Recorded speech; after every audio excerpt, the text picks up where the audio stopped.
오늘 제목은 하나님은 이런 자들을 도우신다. 하나님은 이런 자들과 함께 하신다는 그런 주제로 오늘 말씀을 전하고자 합니다. 먼저 열왕기 하 18장 2절부터 제가 7절까지 군데군데 읽어 나가겠습니다. 열왕기하 18장 2절입니다. 다 찾으셨죠? 그가 왕이 될 때 나이가 25세라 예루살렘에서 29년간 다스리니라. 그의 어머니의 이름은 아비아요 스가라의 딸이었더라. 히스기야가 그의 조상 다윗의 모든 행위와 같이 여호와께서 보시기에 정직하게 행하여 그가 여러 산당들을 제거하며 주상을 깨뜨리며 아세라 목상을 찍으며 모세가 만들었던 놋뱀을 이스라엘 자손이 이때까지 향하여 분향함으로 그것을 부수고 누스단이라 일컬었더라. 히스기야가 이스라엘 하나님 여호와를 의지하였는데 그의 전후 유다 여러 왕 중에 그러한 자가 없었으니. 7절 여호와께서 그와 함께 하심에 그가 어디로 가든지 행통하였더라. 저가 아수르 왕 배반하고 섬기지 아니하였고. 13절입니다. 히스기야 왕 14년 아수르 왕 사네림이 올라와서 유다 모든 견고한 성읍을 쳐서 점령하매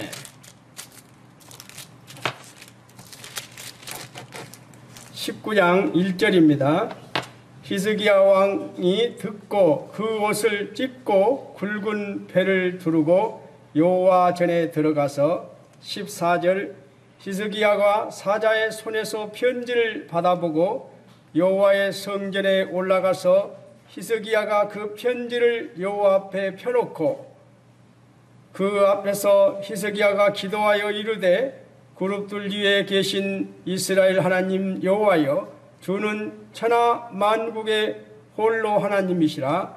주께서 천지를 지으셨나이다. 여호와여, 귀를 기울여 들으소서. 여호와여, 눈을 떠서 보시옵소서. 사네림이 살아계신 하나님을 비방하러 보낸 말을 들으시옵소서. 19절 우리 하나님 여호와여, 원하건대 이제 우리를 그의 손에서 구원하옵소서. 그리하시면 천하 만국이 주 여호와 홀로 하나이신 줄을 알리라 하니라.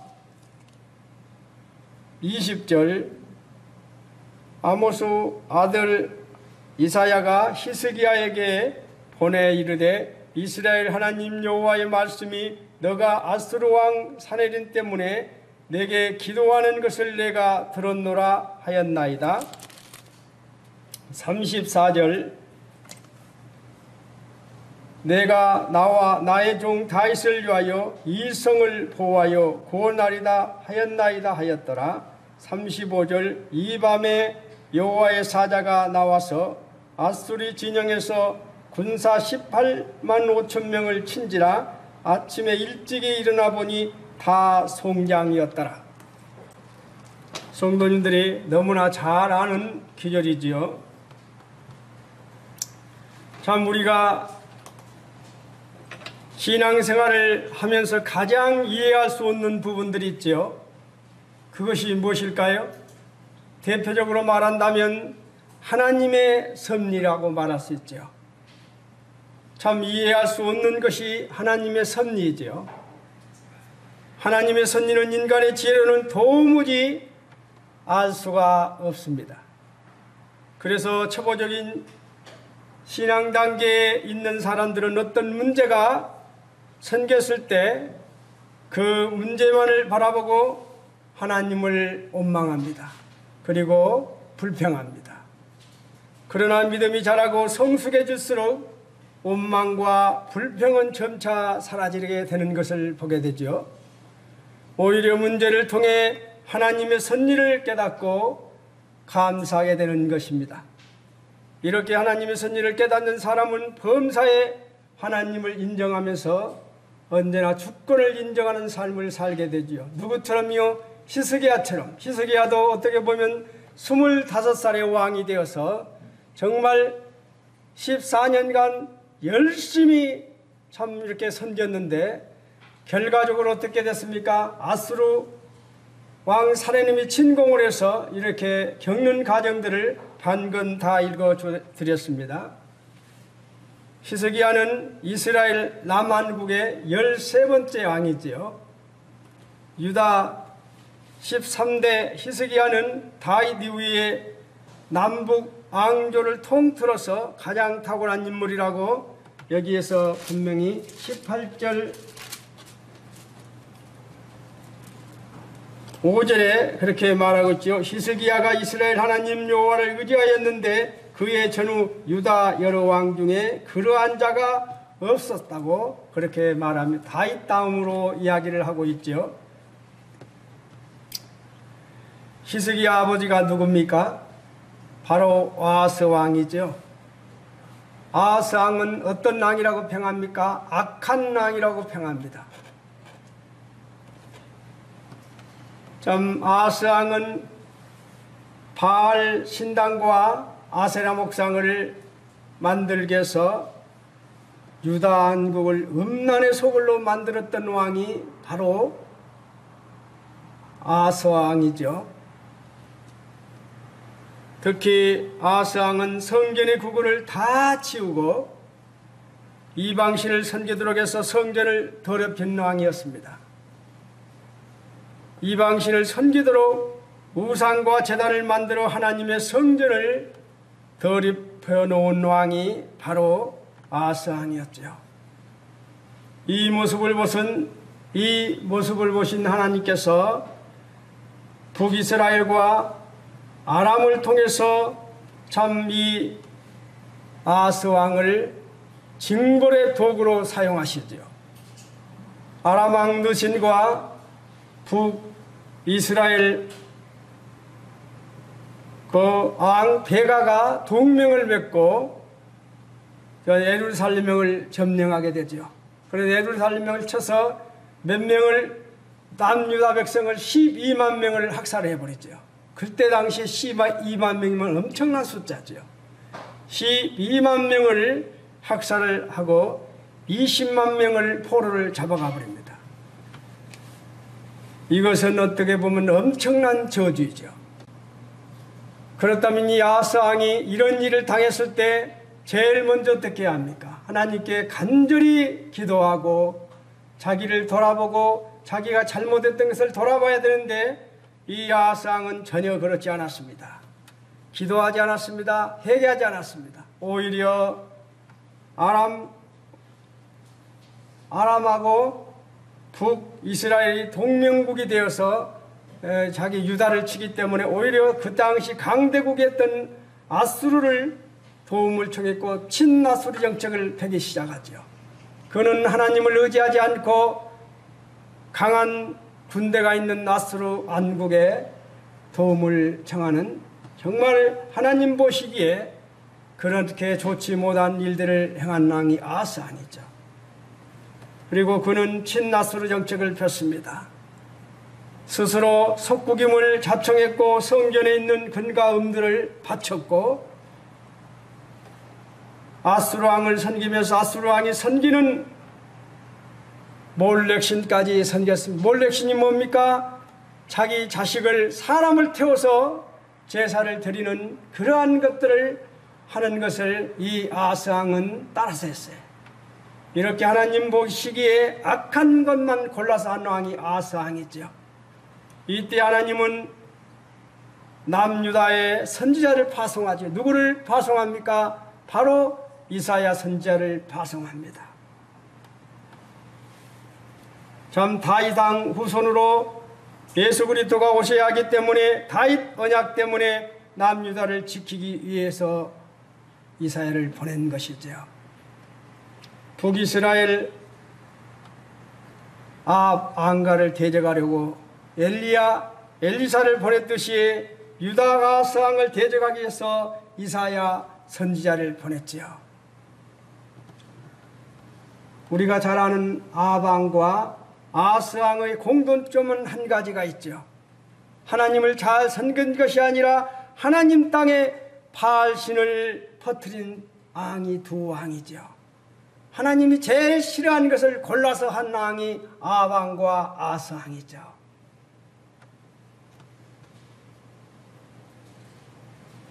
아스는 하나님께서 세우신 이스라엘 나라를 자기 힘으로 지키겠다고 나름대로 발부둥치고 친아수리 정책을 폈던 왕이 바로 아스왕입니다. 그런데 이 아스왕 아래 자식이었던 자식이 나왔어요. 히스기야가 나왔다는 것이죠. 참 아이러니하죠. 이렇게 악한 왕에서 이렇게 유대한 왕인 히스기야가 나온 것입니다. 히스기야의 어머니는 여기서 말하지요. 아비야라고 말하고 있습니다. 바로 아비야 아버지는 제사장 스가랴였지요. 바로 이렇게 그 제사장 스가랴의 밑에서 자란 어머니 아비야가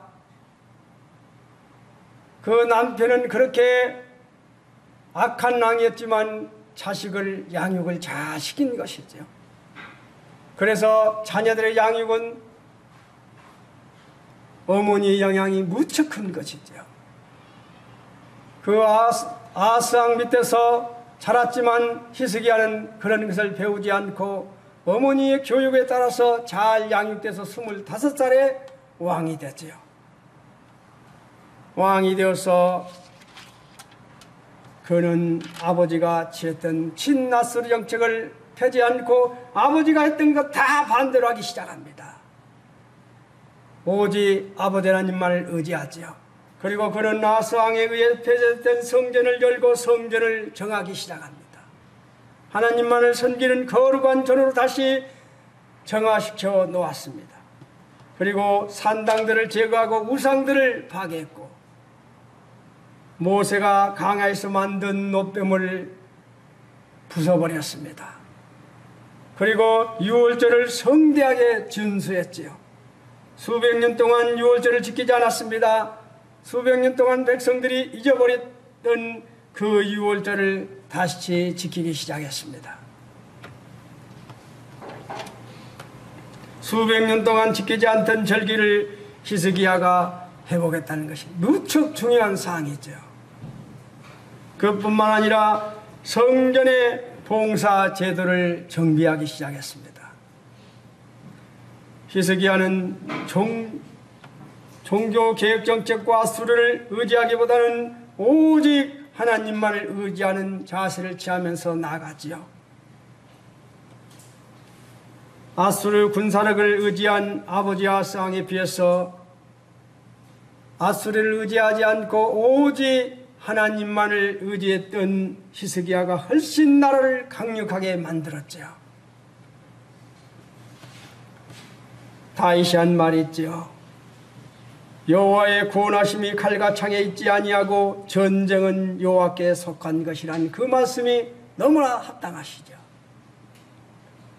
저는 이제 히스기야가 이렇게 25세의 왕이 돼서 14년간을 전교개혁을 하고 하나님 보시기에 너무나도 보기 좋은 일만을 했기 때문에 하나님이 뭘 하겠습니까? 여호와께서 그와 함께 하심에 그가 어디로 가든지 행통하게 하였더라. 저가 아수르 왕을 배반하고 섬기지 아니하였다고 분명히 기록하고 있습니다. 이렇게까지 했는데 하나님께서 아수르 사내림을 통해서 침공하기 시작합니다. 히스기야 14년에 아수르 왕 사내림이 침입해서 참 하는 가정을 통해서 저는 오늘 교훈을 얻고자 합니다. 북이스라엘을 멸망시킨 아수르 군대가 그로부터 약 8년 후에 유다를 침공하지요. 히스기야는 아버지가 취했던 친아수르 정책을 배격하고 아버지 반대로 모든 일들을 했습니다. 오직 여호와만을 의지했죠. 그러나 사레민이 거기서 그치지 않고 참 아수르 왕 사레님이 그 히스기야를 응징하기 위해서 대군을 이끌고 공격이 왔을 때 참 은 300달란트와 근 30달란트를 이렇게 히스기야가 줘서 하지요. 사내님이 이거를 요구했을 때 성전에 있는 모든 금을, 기둥에 있는 금까지 다 벗겨가지고 은 300달란트, 근 30달란트를 사내림이 요구한 대로 줬지만 결과적으로 사내림은 거기서 그치지 않고 새 제관을 시켜서 다시 예루살렘을 진공하지요. 예루살렘을 위협하고 백성들에게 모욕적인 복원을 선언치 않습니다. 어떤 말들을 했습니까? 하나님을 의지한다고 해도 아무 소용이 없다는 것입니다. 히스기야의 말을 절대 듣지 말라는 것입니다. 일찌감치 항복하라는 것입니다. 이와 같은 언사는 여호와 하나님을 극시 모독하는 언사였죠. 이렇게 했을 때 예루살렘에 있던 백성들이 히스기야 왕 그런 지시에 따라서 그들에게 아무 대꾸도 하지 않고 침묵을 지켰었죠.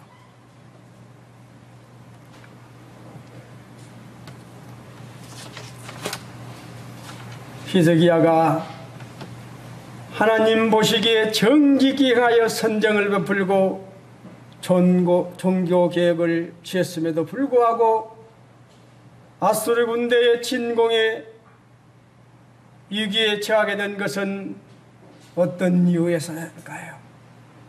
하나님이 그렇게 잘 섬기고 하나님만 의지했던 그 히스기야에게 오히려 더욱 축복하지 않고 이런 아수르를 통해서 이런 곤란한 일을 겪게 했을까요? 하나님 백성들에게 언제나 만사행통한 길만이 열려있는 것이 아니라는 것을 우리에게 가르쳐주기 위한 것이었습니다. 그래서 분명히 우리가 살아가면서 어려운 것이 무엇입니까? 하나님의 섭리를 알 수가 없다는 것이죠. 우리가 보면 그렇게 히스기야가 14년 동안 25살부터 39살까지 한눈 팔지 않고 종교개혁을 하고 오직 하나님만 바라보았는데 왜 이런 일을 겪게 되냐는 것입니다. 그래서 하나님의 섭리는 인간의 지혜로는 도무지 알 수가 없는 것입니다. 오직 성령께서 깨달음을 주실 때만이 알 수 있는 것이 하나님의 섭리죠.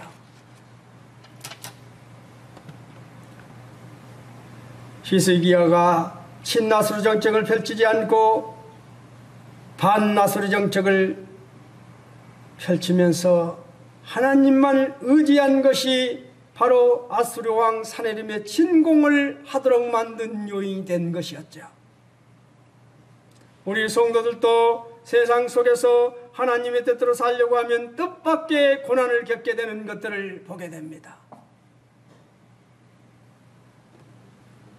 하지만 끝까지 마음을 지키며 인내하는 백성들에게 반드시 하나님께서는 히스기야가 거둔 것과 같은 승리의 축복을 우리에게 주신다는 사실을 우리는 확실히 깨달아야 하는 것이죠.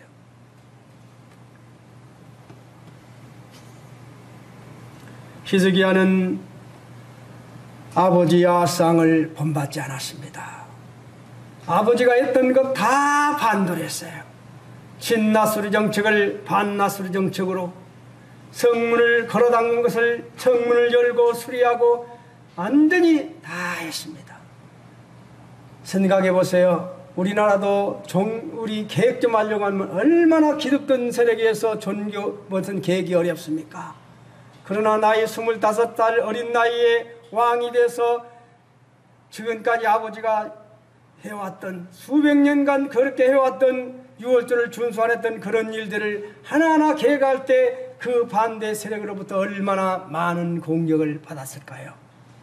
그러나 25살부터 14년간 그런 흔들리지 않고 하나님만을 바라봤다는 것입니다. 어렸을 때부터 교육이 얼마나 중요한지를 우리는 알 수 있는 것입니다. 히스기야의 어머니를 통해서 히스기야는 어렸을 때부터 많은 영향을 받았다는 것이죠. 그래서 여기에 있는 우리 자매님들은 자녀들에게 어떤 영향을 줄지를 잘 해야 됩니다. 형제들보다도 자매님들의 역할이 자녀들에게 매우 중요하다는 사실입니다. 히스기야는 어려서부터 그렇게 자랐기 때문에 아버지를 본받지 않고 그러한 정책을 펼 수가 있었던 것이죠. 이제는 히스기야 왕이 아수르 공격을 받으면서 어떤 행동들을 취했는지를 보면서 교훈을 얻는 시간을 갖고자 합니다. 히스기야는 자기가 해야 할 일을 최선을 다하며 노력했다는 것입니다. 그냥 우리가 착각할 수 있죠. 믿음이라는 것은 오직 하나님께서 해줄 거라고 믿고 우리는 가만 손 놓고 있는 게 믿음입니까? 그것이 아니죠.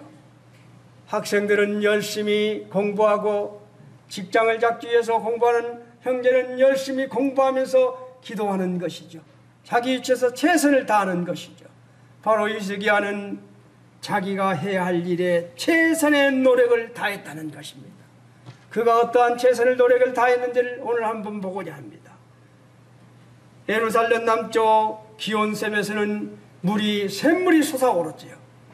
그래서 히스기야는 물이 얼마나 중요합니까?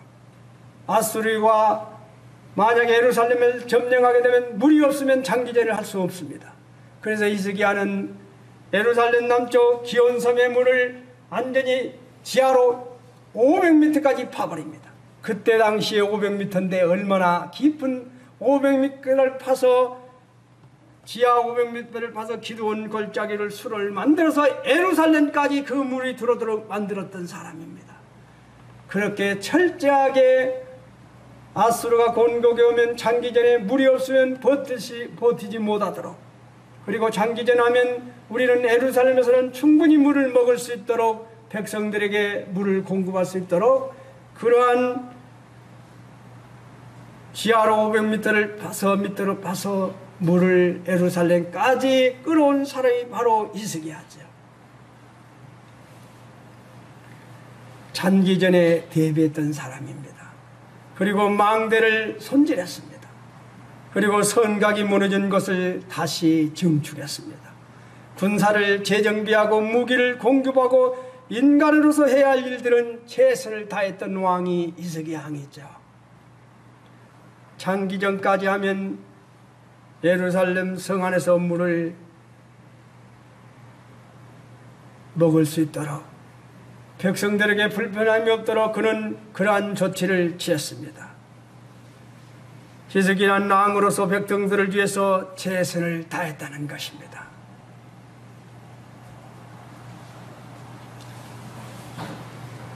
이런 위기에 최선을 다했듯이 우리도 살아가다 보면 히스기야처럼 잘했는데도 아수르가 우리를 공격할 수 있습니다. 우리를 침공할 수 있습니다. 그럴 때 우리는 히스기야가 했던 것처럼 최선을 다해야 하는 것이죠. 사도 바울은 이런 고백을 하고 있습니다.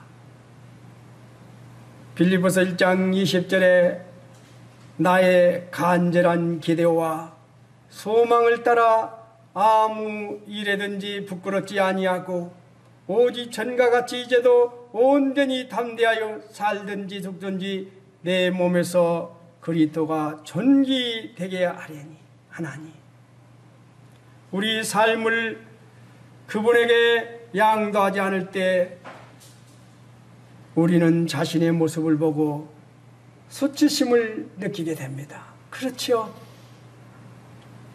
우리 삶을 그분에게 양도하지 않을 때 우리는 자신의 모습을 보고 수치심을 느끼게 됩니다. 사도 바울은 이 말씀에서 나의 목적은 최고의 하나님을 위해 최선을 다하는 것이라고, 그분의 영광을 위해 최선을 다하는 것이라고 말하고 있습니다. 이런 결심을 위해서는 논쟁이나 추론이 아닌 의지가 필요한 것이죠. 최고의 하나님을 위한 나의 제사는 무엇일까? 나의 제사는 무엇일까요? 하나님은 그분의 섭리를 통해 유기를 맡게 하시고 우리에게 한 방향으로 결단하도록 이끌어 주십니다. 삶의 정면으로 유기가 다가올 때 우리의 의지를 예수님께 전적으로 맡기면서 제사를 다하는 것만이 우리가 승리할 수 있는 것이죠. 바로 히스기야처럼 히스기야는 최선을 다했다는 것입니다. 그리고 히스기야는 하나님의 약속을 굳게 믿는 믿음으로 살았다는 것이죠. 히스기야는 자기가 할 수 있는 일을 최선을 다했지만 또 히스기야는 하나님의 약속을 굳게 믿는 믿음의 사람이었다는 것입니다.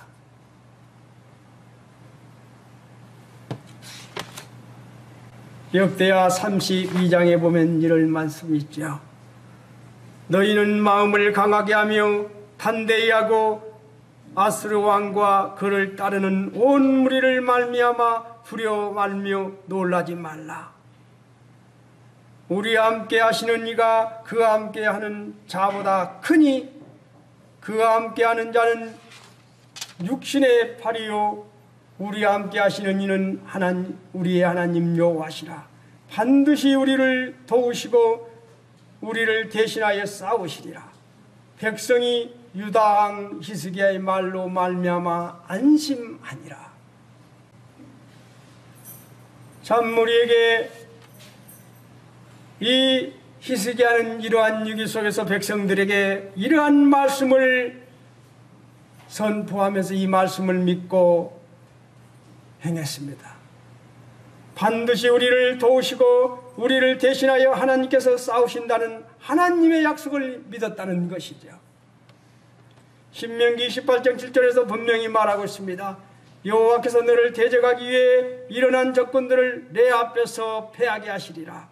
그들이 한 길로 너를 치러 들어왔으나 내 앞에 7길로 도망하리라. 분명히 신명기 28장 7절에도 말하고 있습니다.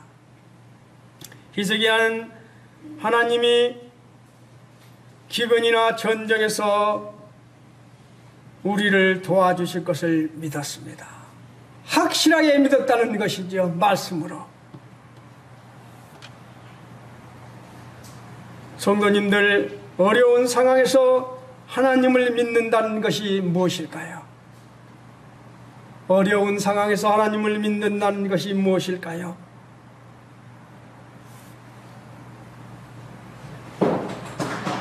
누이스는 이렇게 말하죠.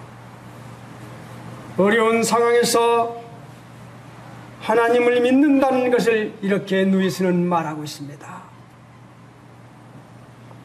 이성이 받아들인 하나님의 약속, 말씀을 내 기분이 바뀔지라도 그대로 고수하는 기술이라고 말입니다.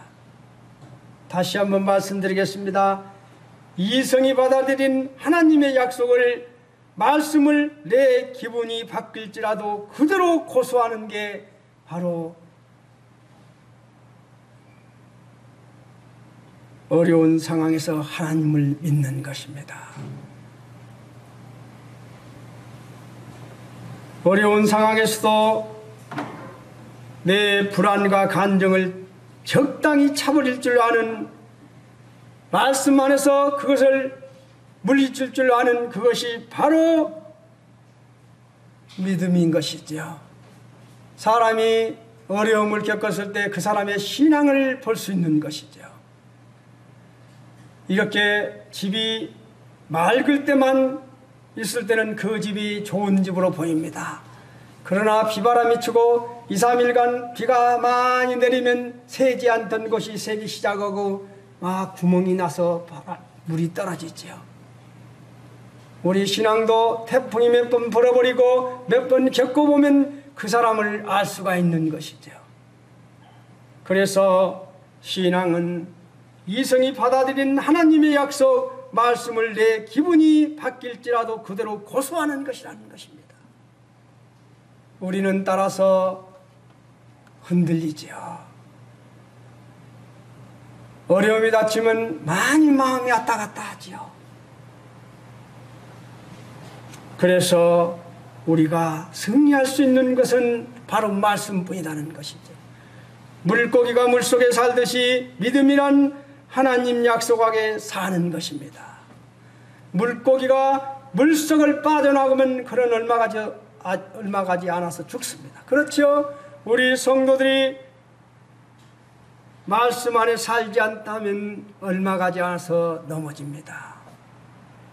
바로 물고기가 물속에서 살듯이 믿음이란 하나님이 약속하에 사는 것이지요. 반드시 아침이면 동쪽에서 해가 뜬다는 것, 그리고 해가 분명히 서쪽에서 진다는 것, 이것은 우리가 의심 없이 받아들이고 있죠. 해가 뜨고 해가 지고, 비록 해가 없어도 구름에 가려 있어도 해는 분명히 있다고 우리는 믿고 있죠. 그런 믿음이 바로 믿음이라는 것입니다. 그렇게 해가 구름이 가려 있어도 해가 있다고, 조금만 있으면 구름이 사라지면 해가 뜬다고 믿는 것이, 그렇게 우리가 믿듯이 믿는 것이 바로 믿음입니다. 물고기가 물속에 살듯이 믿음이란 하나님의 약속 안에서 사는 것입니다. 히스기야는 이러한 어려움 속에서도 말씀으로 이겨냈습니다. 아버지 하나님께서 14년간 그렇게 한 길만 보고 왔던 히스기야에게 이런 어려움을 줬을까요? 이런 교훈을 주시기 위한 것이죠. 이런 어려움이 닥쳤을 때 네가 어떻게 최선을 다하는 것을 보시기 위해서, 또 말씀을 붙잡고 살아가는 그러한 모습을 보시기 위해서 아버지 하나님은 히스기야에게 그렇게 하신 것이죠. 그래서 하나님의 섭리는 알 수가 없는 것이죠. 이제 마지막에 히스기야는 간절히 부르짖는 기도를 했다는 것입니다. 이렇게 자기가 최선을 다하고, 그리고 말씀을 의지해서 백성들에게 뭘 하겠습니까? 우리와 함께 하시는 이는 우리의 하나님 여호와시라. 반드시 우리를 도우시고 우리를 대신하여 싸우시리라. 백성들이 유당 히스기야 말로 말미암아 안심했다고 말하고 있습니다. 많은 백성들에게 본이 되었던 히스기야이기 때문에 히스기야가 그런 어려움 속에서 백성들에게 그렇게 선포했을 때 그 믿음의 말씀을 백성들이 믿었다는 것이죠. 그리고 히스기야는 간절히 부르짖는 기도를 했습니다. 제가 읽어드렸지만, 너가 아수르 왕 사네린 때문에 내게 기도하는 것을 내가 들었노라. 얼마나 감사합니까? 내가 들었노라. 내가 내 기도를 들었고 내 눈물을 보았노라. 내가 기도를 했는데 이런 음성을 들어있었다면 얼마나 감사한 것이죠.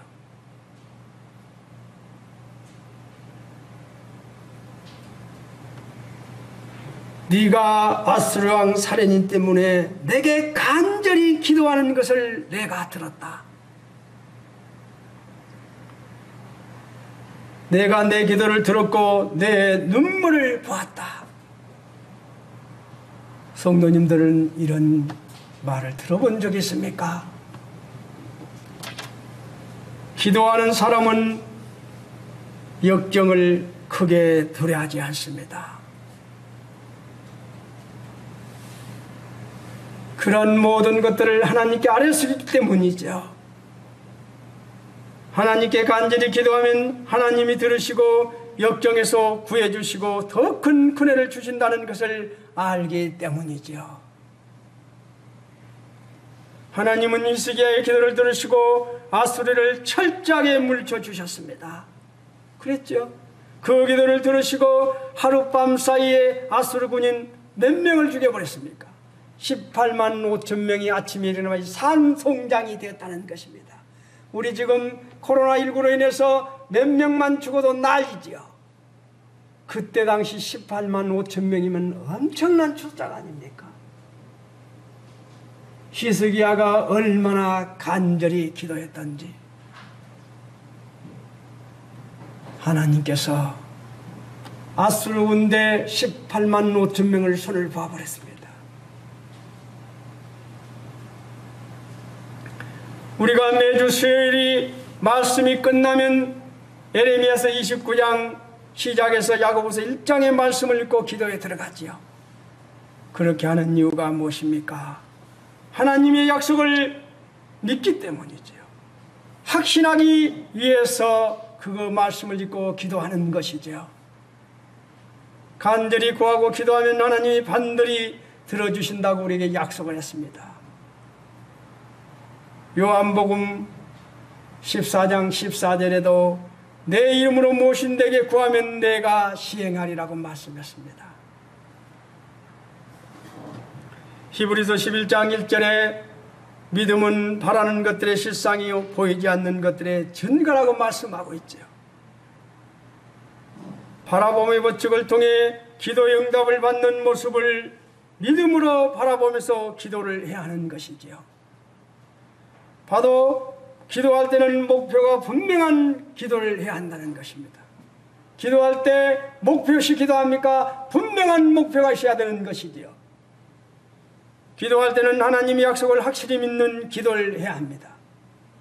그리고 마음에 맺힌 것을 토로하면서 열정적으로 소원을 간구하는 기도를 해야 하는 것이죠. 저는 제 아내가 뇌경 속으로 쓰러졌을 때 서울에 가 있는 동안 정말 기도할 때 그렇게 기도해 본 적이 없었어요. 간절하게 기도했습니다. 걸어다니면서 기도했습니다. 쉬지 않고 기도했어요. 저는 저희 작은 아들이 여기 입원했을 때도 잠깐 불러서 저를 저쪽으로 데리고 가더라고요. 아빠, 엄마 각오해야 돼요.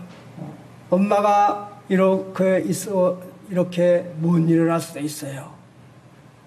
그 이야기했을 때 저는 아들 앞에 단호하게 말했습니다. 너희 엄마는 일어난다. 너희 엄마 기도로 일어날 것이다. 저는 그때 분명히 아들에게 이야기했습니다. 너희 엄마 일어난다. 그리고 저는 부르짖었습니다. 간절히 부르짖었습니다. 주님은 아내에게 지금도 좀 힘들지만 정말 건강을 많이 주셨어요.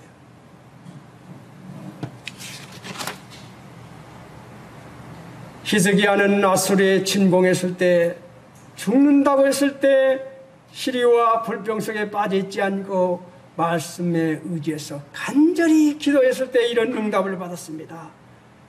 내가 내게 기도하는 것을 내가 들었노라. 저 죽는다고 했을 때도 벽을 향해서 간절히 눈물을 흘며 기도했을 때 내가 내 기도를 들고 내 눈물을 보았노라. 히스기야는 이렇게 기도했습니다. 그리고 우리가 잘 아는 한나는 하나님께 아들을 주기를 간절히 기도했습니까? 한나를 괴롭힌 사람이 누구지요? 불인나지요. 그 불인나가 기도의 자로 만들어버렸지요. 한나는 얼마나 간절히 기도했는지 모릅니다. 통곡하면서 간구하였습니다. 그 기도는 집중적인 기도를 했다는 것이죠. 한번 사무엘상 1장 11절에 한나가 어떤 기도를 했는지를 한번 볼까요?